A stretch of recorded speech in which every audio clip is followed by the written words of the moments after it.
Hello and welcome to the Moonshots Podcast. It's episode 278. I'm your host, Mike Parsons, and as always, I'm joined by the man himself, Mr. Mark Pearson Freeland. Good morning, Mark. Hey, good morning, Mike. Good morning, listeners. Good morning, subscribers. Good morning, members. Good morning, viewers. Good morning, people who are having their morning cup of tea. Good morning to those who are on a hike. Maybe they're commuting. What other use cases, Mike, might there be people who are dialing into the show today? They might be chillaxing on the lounge. Oh, on the couch, having their feet up and just ready to get into show number 278. Yeah. Let's channel that energy with a little bit of pizzazz. And just like your energy is a little different, this show is going to be a little bit different, a new twist in the plot. Yeah, you're right, Mike. This show is going to be a little bit of, I think, an exciting, maybe even deep dive into not only the book itself that we're going to be studying, but also, Mike, perhaps some of the methods and the ways that you and I think and the way that we've dealt with maybe some of the challenges that our author today brings up. So without further ado and without further delay, listeners, we're going to be diving into Brianna Wiest's The Mountain Is You. Now, for those who don't necessarily know Brianna yet, she's an American author renowned specifically for insightful writings on emotional intelligence. The big topic of today with The Mountain Is You is self-sabotage. And there's an underlying blue thread all around personal growth. So, Mike, emotional intelligence, self-sabotage, personal growth, these are big moonshots, vibes and themes, aren't they? They are. And I'm not sure that we've ever had someone this unique. I think Brianna really brings a very unique flavor, doesn't she? Yeah, she's very, very contemporary. You know, she's not to bring age into it, Mike, but actually she's younger than me. So she's very, very contemporary, has her finger on the pulse. And because she's written several best-selling books, she's written and authored articles for Forbes and so on. I think she has done a lot of self-reflection and a lot of analysis of the things that probably help keep her at the forefront of confidence. You know, I think mixing in a busy world, as we all are, with lots of loud voices, particularly with social media, publications and so on, she probably has had to build her walls up and keep on a positive mindset and framework of working as well as thinking. And I think the testament to this book, as well as her whole series of books, the library books that she's written, is because she's been able to build that self-confidence and go out and deliver with it. So I think there's a real lesson for us to garner and learn from Brianna's behaviors, which I think transfer well into this book. Oh, they certainly do, Mark. So for any of you of our listeners, members, and viewers, if you find yourself maybe not always thinking so positively or constructively when you're by yourself, if you're a little bit of a doom thinker, if you're a little bit of a catastrophizer, well, Brianna brings a clarity to that inner dialogue and helps you get out of that monkey mind and to start engineering towards better outcomes. I personally think for anybody who is trying to embrace a big new challenge, they're often going to face fear and self-doubt. And Brianna speaks to that in this show. We've got 4 great clips that are going to help you orientate yourself in the right way and take control of the most important thing, which is your thoughts. So, Mark, which thought are you going to start this show with? Oh, I like that segue. So this is a nice short clip just to get us started, a little bit of an amuse-bouche, Mike, to help us kind of get into the mountain being us. So Brianna's going to kick off our show today by helping us understand a little bit on the value of reflecting on our lives and what it means to really consider self-sabotage as a mountain. So let's hear from Brianna now, helping us understand, Mike, that we should not suffocate ourselves. Most of the time, the only things you lose are what was built for a person you no longer are. And as you continue to grow, things are going to naturally fall away from you. That is a part of life. That is a part of being human. And it's supposed to hurt. It's not supposed to be easy to let go of things you love or that you wanted, but it's also an important thing. to make yourself endure and process. Because if you don't, you become suffocated beneath, all of the things that you've probably outgrown or are no longer in alignment. And then the life inside of you that wants to be lived also gets suffocated beneath it.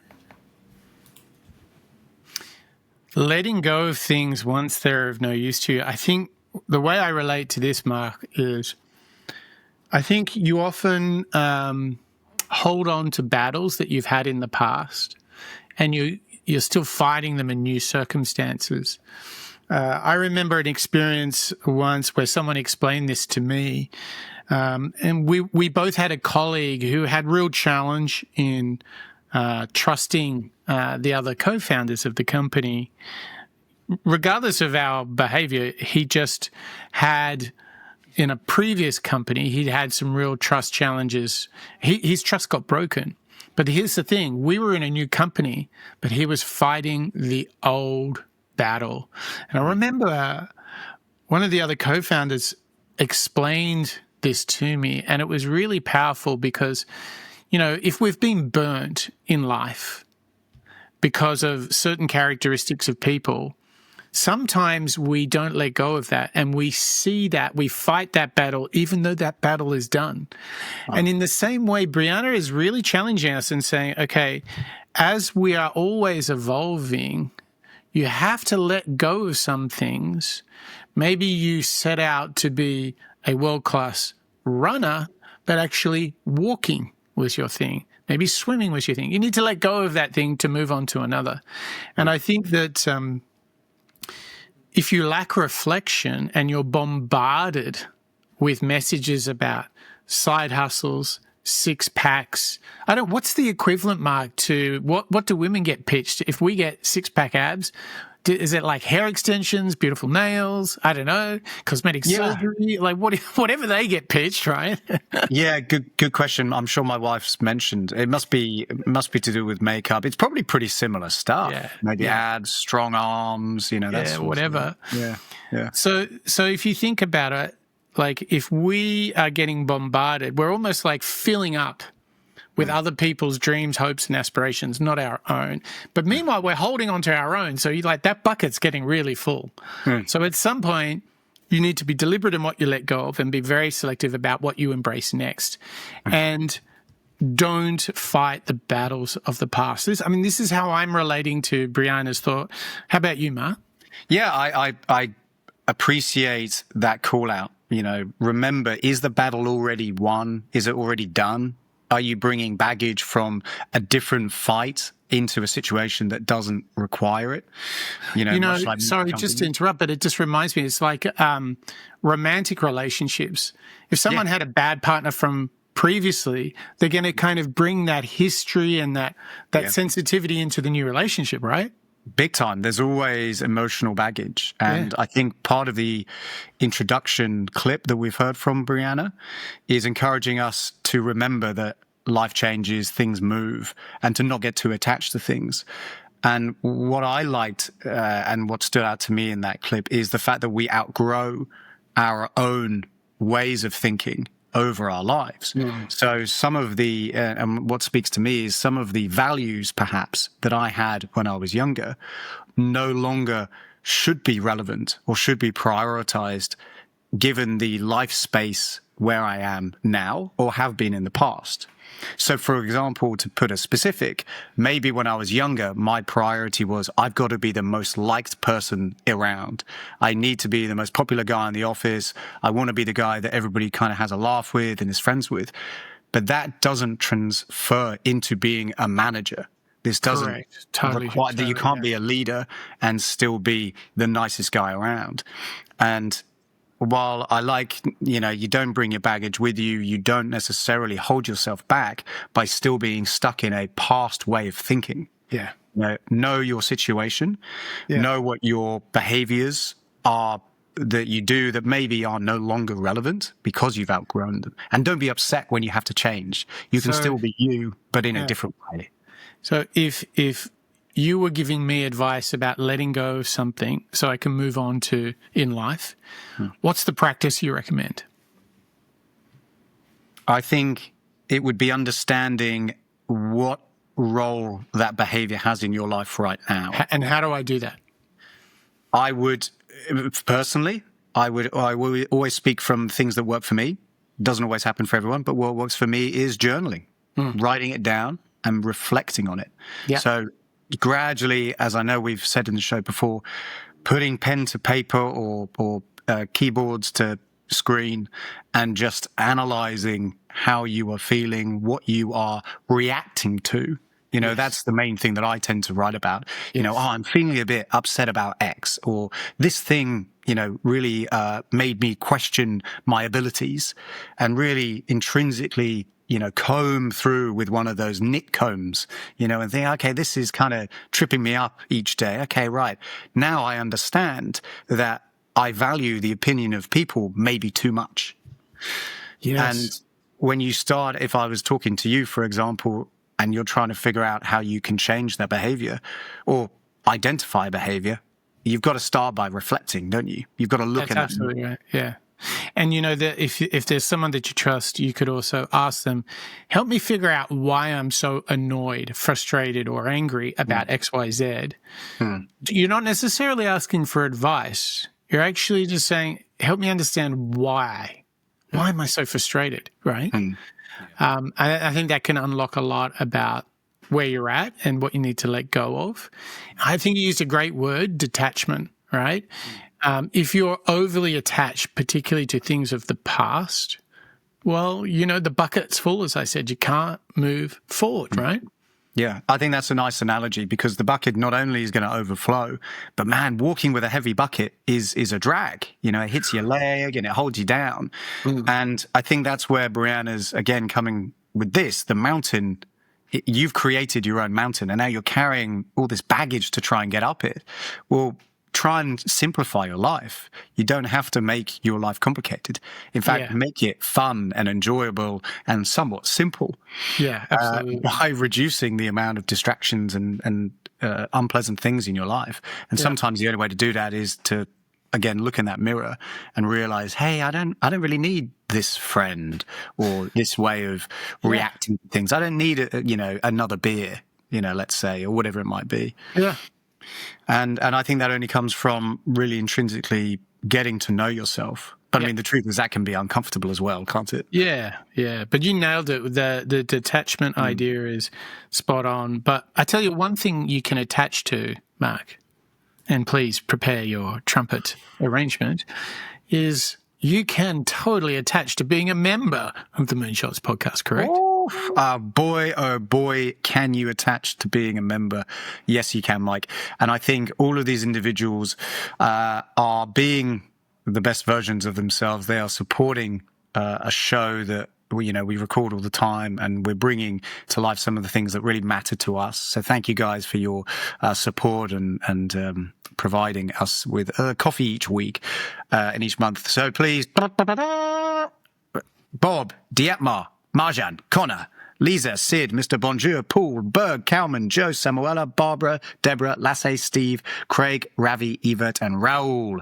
Ola, Ingram, Venkata, Jet, Roger, Steph, Roran, Christoph, Laura, Gayla, Mike and Zachary, Austin, Ola, Andy, and Jasper. Fabian, Guhong, Eddie and Lars, Mohammed, Marka, Ken, Ryan, Tryman, Natalie, Jason, Malcolm, and Emily. Guys, give yourselves all a round of applause, and you guys all get a high five from us, because you are our Moonshots members. Thank you guys so much for the support and keeping the lights on.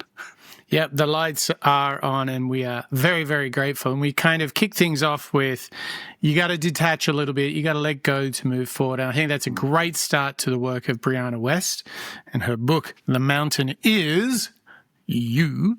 And so now I believe, Mark, we're going to turn up the temperature a little bit in this kitchen as we scale the mountain, Brianna. Why don't you set up this next clip? Yeah, I'm excited to get into this next clip because it's a voice that some of our regulars will recognize. It is the voice of Productivity Game, and he has done us a fantastic job here of breaking down one of the key lessons within The Mountain Is You. So here's Productivity Game coming at us with some valuable advice on how to overcome self-sabotage. To overcome self-sabotage, focus on where the tension is in your body, and then ask it where it came from. This sounds weird, but stay with me. As you do this, a painful memory might come to mind, involving a failure or embarrassment. For instance, you may want to leave your current job to find more fulfilling work, but you feel intense resistance to doing so. When you focus on that resistance, it might bring you back to a time that you lost your job. The uncertainty and stress of that experience forged a belief that you should hold on to any job you get, no matter how miserable you are in that job.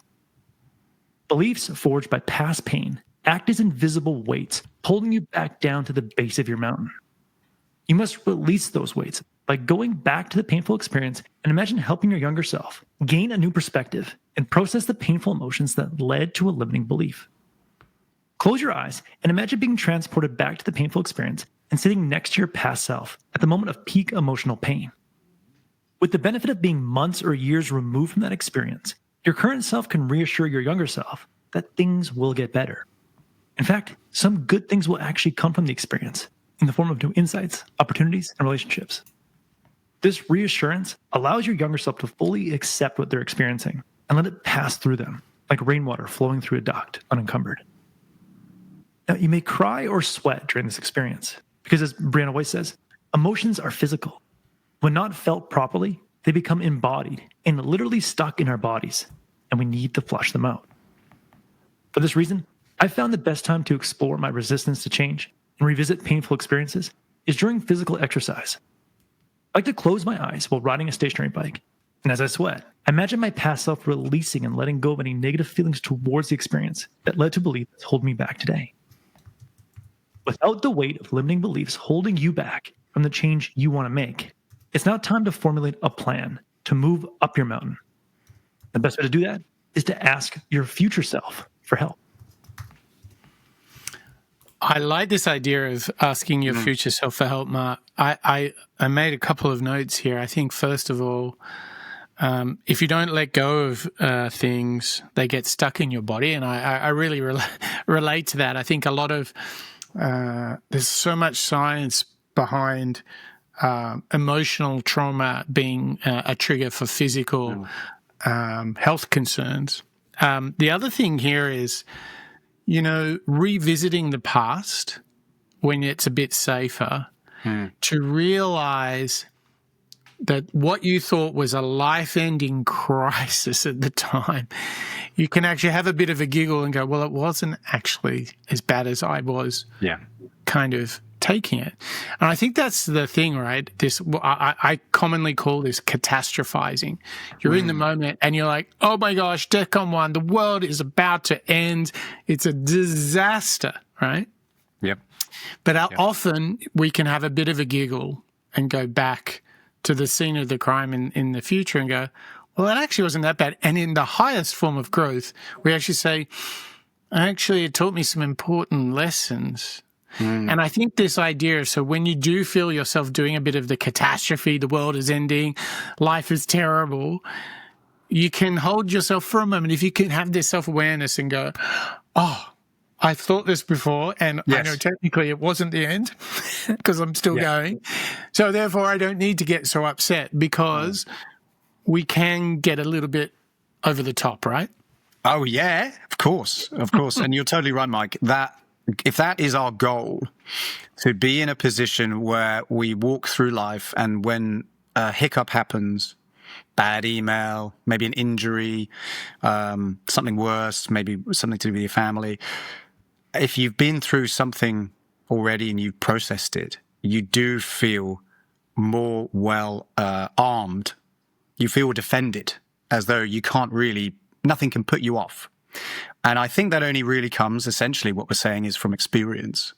You've got to have those failures. You've got to have those moments where you really judge yourself. Not only are you worried about other people, maybe your boss, your colleagues judging you, maybe you've made a big mistake, maybe the pitch was wrong, maybe you, put a swear word in one of the speeches, I don't know what it might be.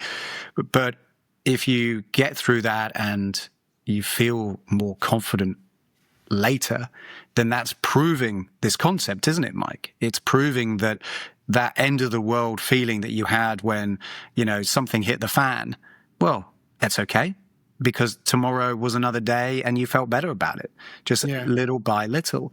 Yeah. And for me, you know, as we were hearing that clip from Brianna, it was reminding me of, you know, the odd moments when you and I have worked together and maybe a client's got a little bit unhappy, maybe something went, you know, a bit delayed or something like that.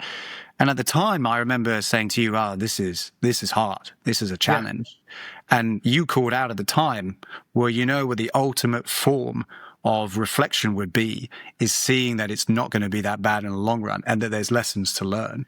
Right. Are you glad about it? And I remember at the time thinking, I am not glad about it. No, I'm not happy with this situation at all.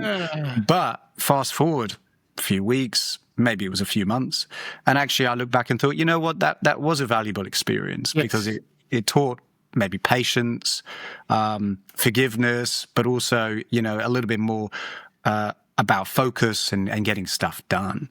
So let's do a fun little exercise, because the beauty is both us and all our members, viewers and listeners, everybody, we're just growing together and talking about this. So it's a safe space. Okay. It's kind of funny. Like if something bad happened, let's say the podcast broke, or let's say we really stuffed up a project, you, me, and all of our listeners, members and viewers, right? Here's kind of what I start to do just to like avoid the self-sabotage, because technically if we all panic like someone just died, like we just killed someone and we've made the greatest error possible, and we spend all this energy catastrophizing and panicking and fearing and crying and shouting, the reality is, if you look around, no one's dead. Yeah. Okay, so actually it's not as bad. Like that would be the worst thing ever, right? So, okay, all right. Did anyone get hurt? No. Oh, okay. So what you see here is you can start to actually stop responding in pure fight or flight mode. You can start to put things in a little bit of context. Okay, so let's do this. Hey, Mark, have we made mistakes on the podcast? Have we done bogey recordings? Have we made lots of production errors? What's the answer? Yes. Okay. But are we still alive? Yes. Do we get any hate mail at all? Don't think so. No. Nope. No. So my point is, okay, so we stuffed up. All right. Yeah. Were we trying our best? Yes. Was there a mistake? Oh, okay. Better next time. Yeah. So what you start doing is start like de-escalating and not spinning out, because I think technically the reaction of someone, we just killed someone by mistake, you're having that kind of proportion of response. Yeah. But actually like, oh, we just stuffed up a thing on the recording. That's all. Yeah. Yeah. And have you done it before, and have you lived another day? Of course you have. This is all about don't spend energy responding in a disproportionate way. It's technically inefficient. Like you can just look at it that black and white. Why spend the energy, right? Yeah, and you're totally right. And I want to circle back to that idea of responding in fight or flight, because you're right.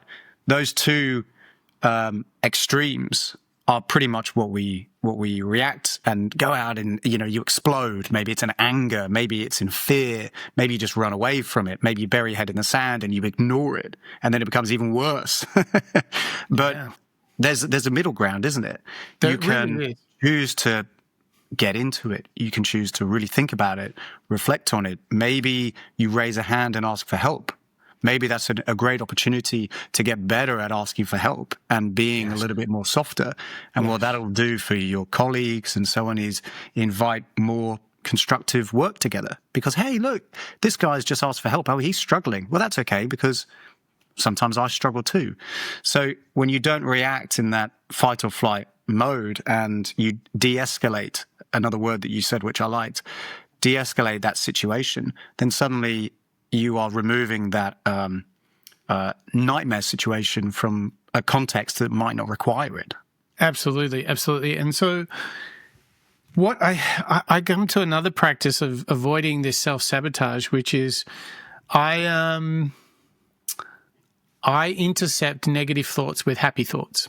So if I start thinking, oh, that person really let me down, or that person stuffed up a thing, I just go, I am happy, I am healthy.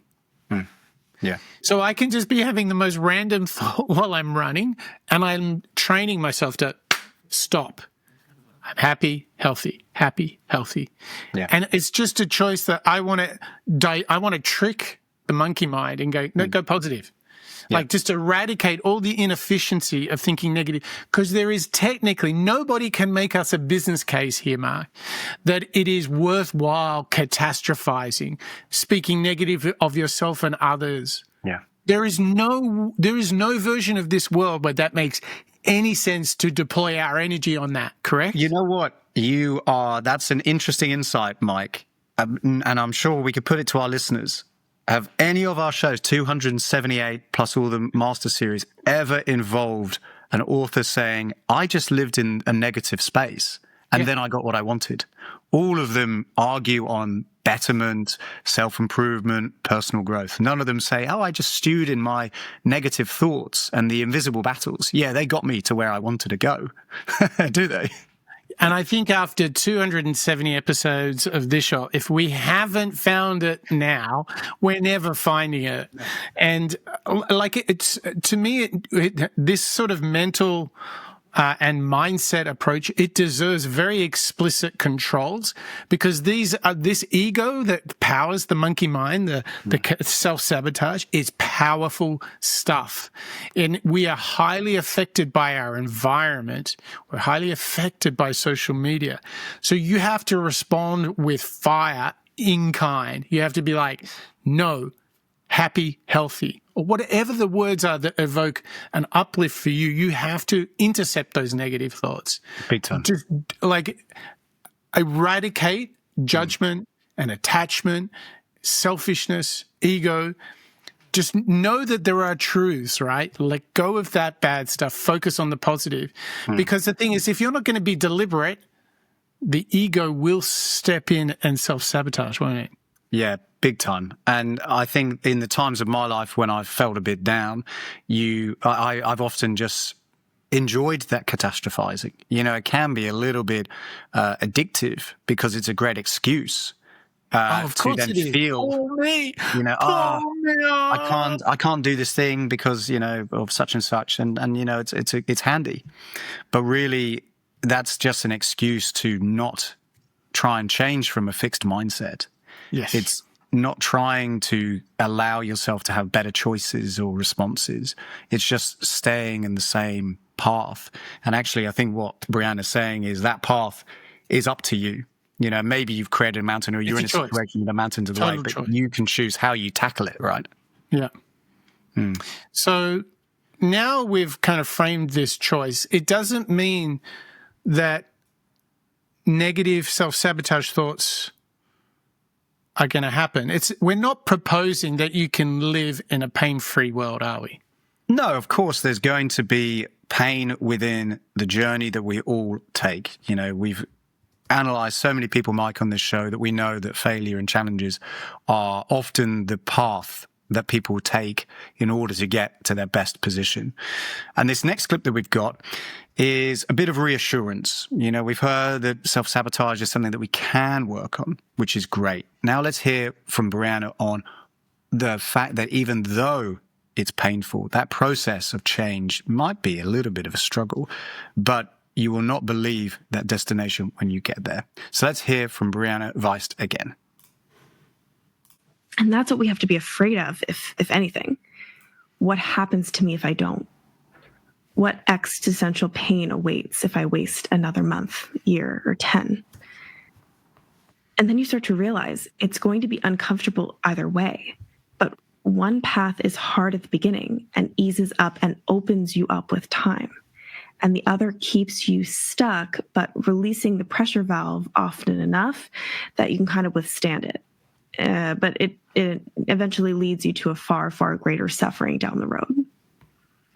And so we have to choose to be uncomfortable today in service to our future selves, because that motivation is not going to appear on its own.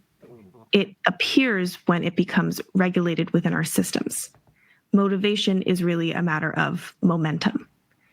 that over time we feel rewarded for the act of doing something in the way we currently feel rewarded for the act of escaping it. But that first push is the hardest. That beginning transitional period, I call it the valley between lives, when the old is finished, but the new hasn't fully begun. We don't have that kind of regulated in our systems just yet. And so that is when we are most hungry for and looking for that sense of motivation and confidence and self-assuredness. And it's in those exact moments that we have to marry ourselves most deeply to the knowing that the confidence we are looking for to do whatever it is we want to do in the world, it is not going to appear one day. It is going to be built. It is going to be built through the act of doing even though we aren't certain, showing up even though we are afraid, continuing even though it's scary and it's unknown and we don't have all the answers. Great thinking by Brianna here, Mark. Lots of things I want to respond to. I think the first of which is like, if you do a calculation and you know you have dreams of a future self, but you're not detaching from the old self, the thing is, being stuck in that valley is going to hurt forever because you're like, I know I'm not being true to myself. I'm not following my path. I'm not going in the direction I should be. I'm sort of attached and holding on to the old way. Then there's no let up of the suffering in sight. Yeah. But if you think about that for a moment, that is such a great business case, Mark. It's like, so you're going to choose for perpetual stagnation, being stuck in the middle, which, Mark, that sounds crazy, right? Yeah, absolutely crazy. And like Brianna was saying, you can continue being stuck and then slowly siphoning off a bit of anxiety or pressure along the way via, I don't know, let's say yoga or whatever it is. But you're going to be in the same position because you've still got that sort of internal stress, unless you figure out how to change it and get better, then you're still living in that past life, as Brianna says. Yeah. And then the other thing here is like, if you can make that jump and say, I do need to let go to move forward, the key thing here that we've heard time after time, and I'll just use Kobe and Michael Jordan as examples, it's not that they felt fear, uncertainty, and doubt. They just succeeded despite feeling that. And this is the moment that Brianna is taking us right to. She's saying, hey, starting something new, moving into your stretch goals, it's going to feel uncomfortable. There's no way around that. But at least if you think about when we first tried to learn to ride a bike, we were scared out of our minds about falling over. And like 30 years later, you probably get on a bike and don't even think about it. When you learn to drive, Mark, how scary was that, right? But now you just drive totally subconscious. You're listening to a podcast, having your coffee, like you're doing a zillion things. So it shows you how we can adapt. Yeah. So why not choose for, hey, I'm going to feel uncomfortable at the start and I'm going to push through it. I like where Brianna's reminding us that this good life that comes from momentum, from getting better, is something that doesn't come from nowhere. And I think a lot of us will probably wait and you kind of put off making, maybe it's a big life decision, or maybe it's changing the status quo just because you think, oh yeah, life will change, I'll feel happy tomorrow, or I'll be more motivated tomorrow. That's an illusion, isn't it? I think it's a way of the brain sort of allowing yourself to not do anything. Yeah. When actually what we keep on hearing, particularly from Brianna in today's episode, is that mountain that might be in your way, you can make smaller by just going out and doing it. Yes. Give it a go. Even if you're not certain, go and have a crack. Because even if you don't succeed, you might learn a lesson that then you can share, or that helps you go and improve upon the thing that you're trying to change in the first place. Because the truth really is, everybody experiences fear, uncertainty, and doubt, right? Big. We've learned that when you think about it over the hundreds of shows, we've heard about this time and time again. When you step into the arena, it gets hard, right? Absolutely. And we've also heard that, as we said earlier in the show, none of those individuals who have really succeeded have gone through a path without the challenges. It's That almost hero's not journey. worthwhile. Yeah. If you're not feeling uncomfortable, then you're probably doing the wrong thing. Exactly. You know, I think the jobs that have stood out to me and the projects that I've worked on that have stood up to me as I sit back, you know, one day, let's fast forward several decades, Mike, and I'm talking to Daniel Pink. And, you know, he's writing a new book on the art of saying farewell and, you know, the power of regret, people at their deathbeds.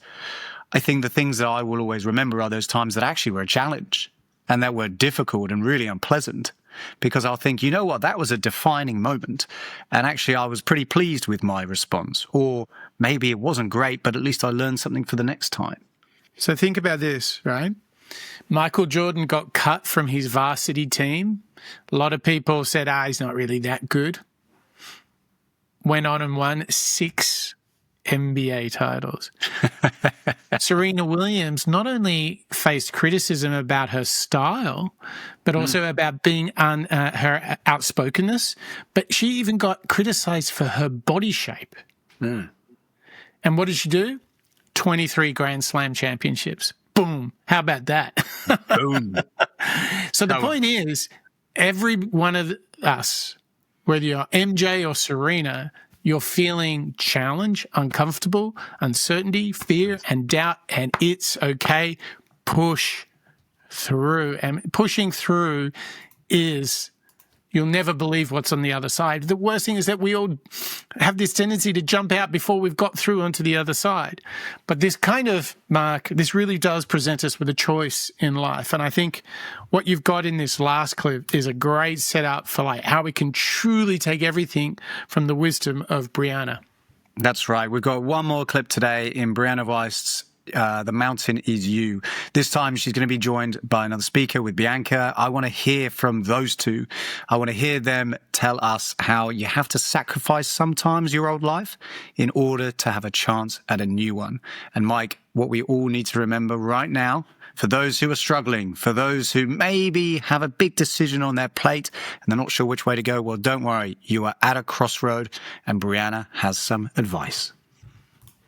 Beautiful to envision and to know that we as human beings have the free will to change our lives. But it's hard. But it's really difficult. Change is really hard. And one of your most famous quotes that I think so many people in this room have definitely read and probably really deeply resonated with is, your new life is going to cost you your old one. Right? When I read that, it was so soul affirming because it spoke to this fear that we all have within ourselves. And it spoke to the fact that we have to let a lot go in order to make space in our lives for new things to find us. And you have helped me through this on so many levels. And I want you to speak to anyone who might be in this position where they're standing at a crossroads of their life. And they are about to make a decision and they know they should go in the direction that feels uncomfortable. There is this intuition, but it feels like fear sometimes. And it is very, very difficult to discern between, do I actually know? I feel this and I want to change and I want to grow, but it's hard. And so I think I also want to stay still. How do you discern that? How do you make that choice? How do you move towards a future that the world hasn't exactly affirmed as possible for you? Okay, so the first thing you're talking about is the difference between fear and intuition. And fear is loud and intuition is quiet. Fear keeps you small and intuition expands you. So that's the first part. But then the second part is knowing that you cannot lose what is for you. You really, really can't. And any road you take to avoid it will be the path that leads you right back to it. Trust me. I'm sure not a lot of people know this, but I think in 2015, I quit Thought Catalog. And the parting gift that I was given from my boss was a class at Esalen in Big Sur, California, which I had never heard of before. And I was away from the company, but working like freelancing for about 7 years. And by the end of the 7 years, I thought, okay, I've made a huge mistake. Like, I need to go back. This was the publishing house that did my books and made my career. We know it was everything. What I understand now is that even through what I once considered one of my biggest mistakes, I was also given one of the greatest gifts, which is my home. And so even the detour was part of the path. And so even though I quit, I found my way right back to it, because this is who was meant to do my books. This is exactly where I was supposed to be. And everything I learned in those 7 years when I was away from it, I wrote for Forbes and Teen Vogue, and I learned all of these things about owning a business and whatever else. Every single one equipped me to come back in 2021 as a partner. And I wouldn't have known what to do had I not had that, growth concourse, I call it. And so until you've seen it in your own life, it's hard to believe.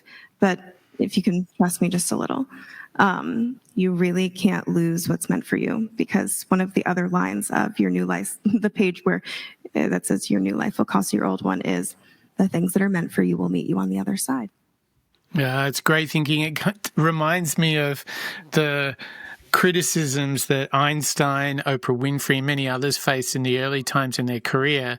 Like, can you imagine now, with the benefit of hindsight, someone saying to Oprah, "Oh, you're not good for TV," like the queen of television.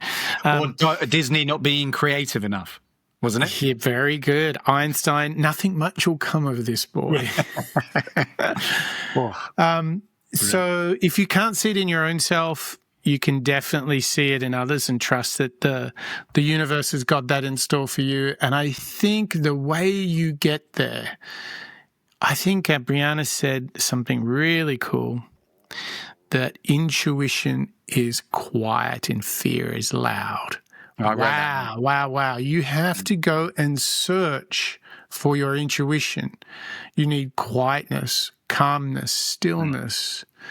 You need to be present. You need to be able to reflect to tap into that. Otherwise, you're just all adrenaline, right? Yeah. Again, it's that fight or flight mentality, isn't it?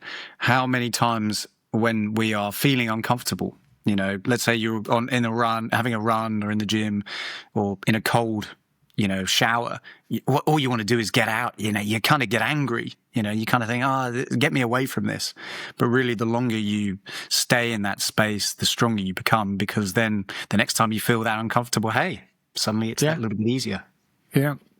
And so I always think about it, if you're dreaming of living a life that you currently don't live, like that will come to you in moments of quiet, maybe in the shower, maybe on a run. If you can hold on to that and start working towards that, don't give up on that. Just make small steps every day or every week towards that. I think that's how we unlock the best version of ourselves. That's how we unlock our potential. I think the real point here is at the crossroads, it's a total choice. You're either going to say, yep, I'm not made for TV and not become Oprah Winfrey, or I could be the Disney thinking, no, I'm not creative, right? Or you could make the positive choice. And the crazy thing is, with the right practices and the right mindset, you can unlock that. And I believe that anybody who goes to a seminar or reads a new book is hoping to get that little bit closer. And the greatest news is so much of the work you can do for yourself. It's within your control, right? Yeah. Yeah. That's really the big invitation that Brianna's brought to us today. There's so many lessons, Mike, in that growth mindset space. We have control over how we respond to those difficult situations. We have control over what we learn from them. That's the biggest thing for me that I've really noticed over the years. As you get more and more sort of versed at work, you start to see those things that trip you up and you kind of make you feel like you make you sweat. You know, you get a bit hot. Those are the moments when suddenly you think, "Oh, this is a good opportunity to learn something." Okay, Right. This isn't something I'm familiar with. This should be quite interesting.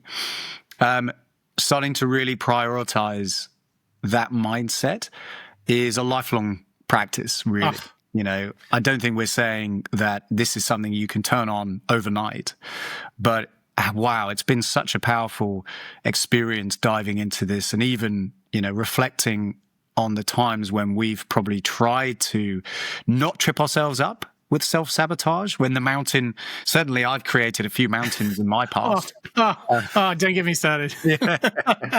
And, you know, it's funny, before the show, you know, I wrote down so many of those mountains that we haven't even discussed. And I think it's funny for any of our listeners as they kind of think, okay, well, I wonder what mountains I've sort of created. What are these self-sabotaging behaviors that I have? The only thing you can do is write them down. You know, sometimes, like I say, you know, I've got things like when I broke my hip a couple of years ago, that was pretty challenging. And I was a bit self-sabotaging internally because I was frustrated with not being able to go and do the things I wanted to do. Totally. Until I realized, hey, look, it's your body. Just leave it. It's okay. Yeah. It'll get there. Then suddenly I gave myself that permission and got over it. And just by having that little bit of space, I suppose, as Brianna would say, that valley between lives, it suddenly became a lot more manageable.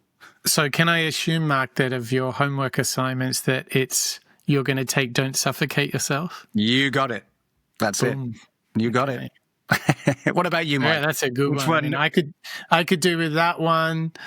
I could, you know, the self-sabotage, like just trying to stop the negative thought. There's so much homework in this. I know. I think it's a wake-up call, isn't it? Yeah, it really is. And it was a lot of fun being able to deep dive into it. I mean, like you say, bringing it back to the reference you said at the beginning with Eckhart Tolle, I think there is work in here that you can keep on coming back to. For me, because it's such a wonderfully visual title, I can imagine, similarly to Let Them with Mel Robbins, something that occasionally, if I'm ever in a situation, that'll just pop into my mind. Hey, maybe I'm creating a bit of a mountain out of a molehill here, and get over it. I totally agree. Well, Mark, I want to thank you for pulling together all these great clips, a mountain of clips, one might say. And I want to thank you, our members, our listeners, and our viewers for show 278, where we took The Mountain Is You by Brianna Wiest, and we went deep. We went to those inner conversations and dialogue, and we learned that you need to let go of some things to bring in the new. Don't suffocate yourself. You can overcome this self-sabotage. You can intercept it. You need to trust that there is always a light at the end of the tunnel, because we're at a crossroads. We can let go of the old self and move into the new. We can choose to be growing. We can choose for that uncomfort. And if we do, boy, you'll never believe it, things really do get good. And that is what we're all about here at the Moonshots Podcast. That's a wrap.